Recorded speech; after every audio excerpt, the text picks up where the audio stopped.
Welcome back to another episode of 40 Facts About the 40K Universe. I am your host, Gersh1, and today we're going to be talking about Deathwatch First Company Terminators.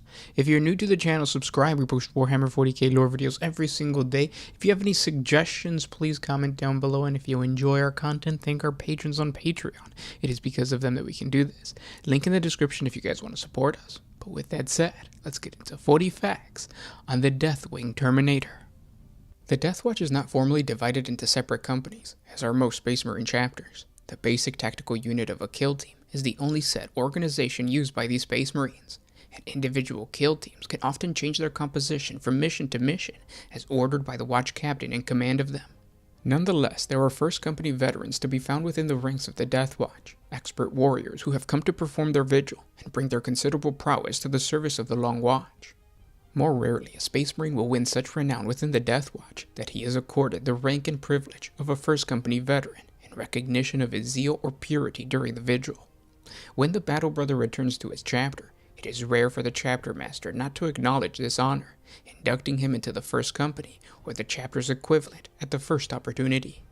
The chapter master and his senior officers will carefully consider each candidate and their acts of valor before granting elevation to such elite statuses. Most of the First Company is made up of Space Marine warriors that have already achieved the rank of veteran sergeant in their own company, but exceptional acts of courage can occasionally lead to a younger recruit being inducted into the First Company to honor them. Such younglings must be driven to match the deeds of the First Company veterans and will have to prove themselves many times before they become fully accepted into their ranks. First Company veterans have the honor of being assigned the most difficult mission against the toughest opponents, and as such, the First Company is always the most powerful company in a given chapter. In the Deathwatch, First Company veterans are given access to the finest weapons available: master-crafted plasma weaponry and power blades, relic armor of great renown, protective shields, and rare grenades. Most notably, its members are trained to use tactical dreadnought armor, or Terminator armor as it is most commonly known. All of the veteran warriors of the First Company bear the Crux Terminatus, in honor signifying that they have undergone the rigorous training necessary to use Terminator armor. Only Space Marines so honored are permitted to don this armor. Terminator armor is so rare and precious that it is only deployed in the most difficult and exceptional circumstances. Those so equipped know their mission is vital, and the eyes of the whole chapter will often be upon them. Each Space Marine chapter possesses just a handful of highly prized suits of Terminator armor, and each is greatly revered and rightfully feared by the Emperor's foes. The armor is of incredibly ancient design, and the secrets of its manufacture have long been lost. The few suits that have survived to more recent times are maintained by the chapter's tech marines and carefully restored after every battle. Between battles, Terminator armor is stored within the Sanctify, surrounded by trophies and testaments detailing its history and the deeds of its past occupants. The machine spirit within the Terminator armor are treated with great deference for their tremendous age and war wisdom, often given as much credit for a victory as its previous occupants.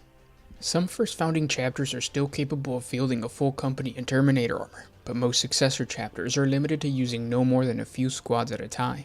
It is impossible to say just how many suits of Terminator armor the Deathwatch has in its armories of its watch fortresses across the galaxy. A watch commander always seems to be able to access a few suits when needed, but larger numbers must be begged for from the chapters, something that the Deathwatch is loath to do. Terminator armor is particularly useful for combat-heavy kill team missions, and the addition of one or two suits to a team can tip the odds decisively in their favor. Weaponry for Terminator armor is designed for close-quarter combat.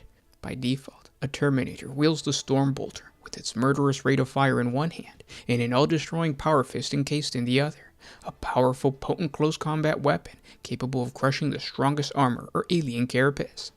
Other specialized weapons used by the Terminator include assault cannons, heavy flamers, thunderhammers, storm shields, lightning claws, and chain fists, although a few long-range weapons, like the carapace-mounted Cyclone missile launchers, exist for use by Terminators. These weapons are a rarity, for the armor is designed for savage engagements at point-blank range. Space Marine Terminators excel at urban assaults, ship-to-ship boarding actions, and any other kind of engagement where the fighting is close and vicious. The superb protection afforded by the Terminator armor, mated with its devastating close-range capabilities, enables First Company veterans to wade into battle with incredible force. When they are protected by tactical dreadnought armor, Deathwatch Space Marines can fight toe-to-toe with the deadliest Tyranid creatures or the most monstrous orcs. No matter how heavily armored or numerous the foe may be, Deathwatch Terminators can vanquish them with the devastating weaponry at their disposal.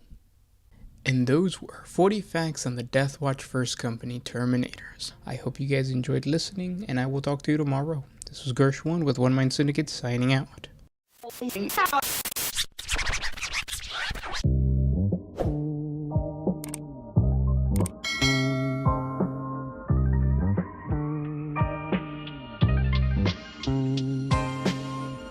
Always used to put my freedom first in any situation.